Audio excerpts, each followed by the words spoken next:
it's a struggle, but it seems to be working. You've got the most serious athletes in the world competing right over here and to my left.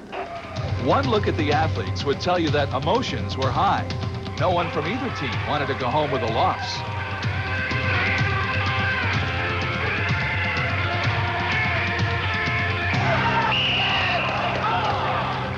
Let's go, Flemington! Come on!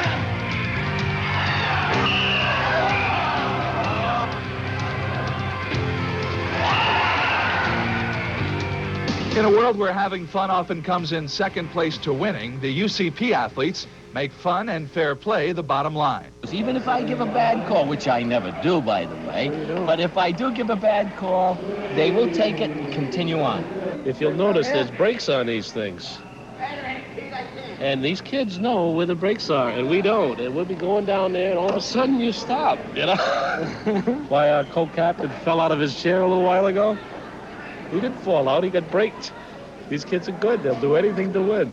So maybe they're not as squeaky clean as we thought, but they earn our respect by giving 100% all the time. It's that way for the entire UCP effort.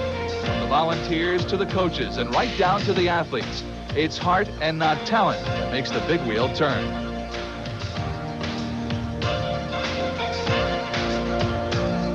These athletes aren't retarded athletes, they're physically disabled athletes, and they're just as smart as everyone else. And I think to myself, as I say, but for the grace of God, go I. I mean, it could happen to any of us. It really could, but they are a special group. They really are.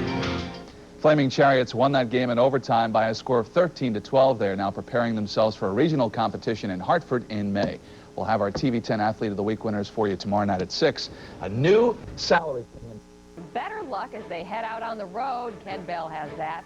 And he has the inspiring story of two friends. They're pushing each other to the limit. Well, we often see the negative side of sports. Positive stories abound. Meet two individuals who help lift the weight of the world off each other's shoulders.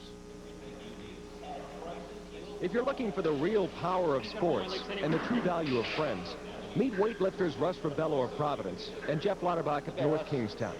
The duo discovered they had a lot in common when they first met in Boy Scouts 26 years ago. Both love to lift weights. Both have tremendous drive and desire. And both have cerebral palsy. But neither see it as a handicap. No, just an obstacle, if you will. I don't see me as being really handicapped. And I figure, you know, I get out of bed and just do what I got to do every day. Legally blind, Russ has relied on his friend Jeff to drive him to the gym several times a week.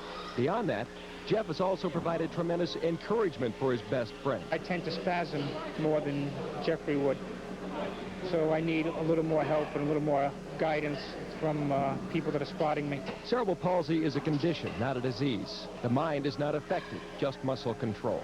Jeff has seen his friend make great progress through the years. It makes me feel good because I know he can go further than he is now.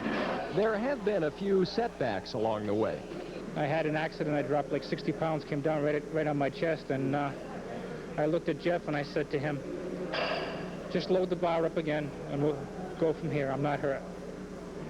I mean, I had the imprint of the bar across my chest, but I wasn't worrying about it. What did you say about that? I said, hey, Russ, you're going to be paying attention. Let's be safety first. Yeah, were you kind of proud of him when he was able to lift it back up again? Yes, yeah. Going to get right back on that horse. Jeff's determination has also produced great results. He's currently #2 in the world in the bench press among athletes with cerebral palsy.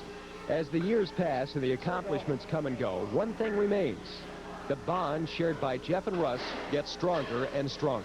I really feel proud of Jeffrey. He's been a great friend for a number of years, and it really does well to see him do well. And even if I can't sometimes attain the goals that I like to do, he is a buddy and a friend. He always will be. Jeff and Russ aiming for the National UCP Games next month in Hartford, and they both need $400 apiece to go. If you'd like to help, send donations to UCP of Rhode Island in care of Russ and Jeff, 500 Prospect in Pawtucket, 02860. Two great guys. If you missed the address, just give us a call. We'll give it again. Good luck to them both. Absolutely. Thanks, Ken. Sure.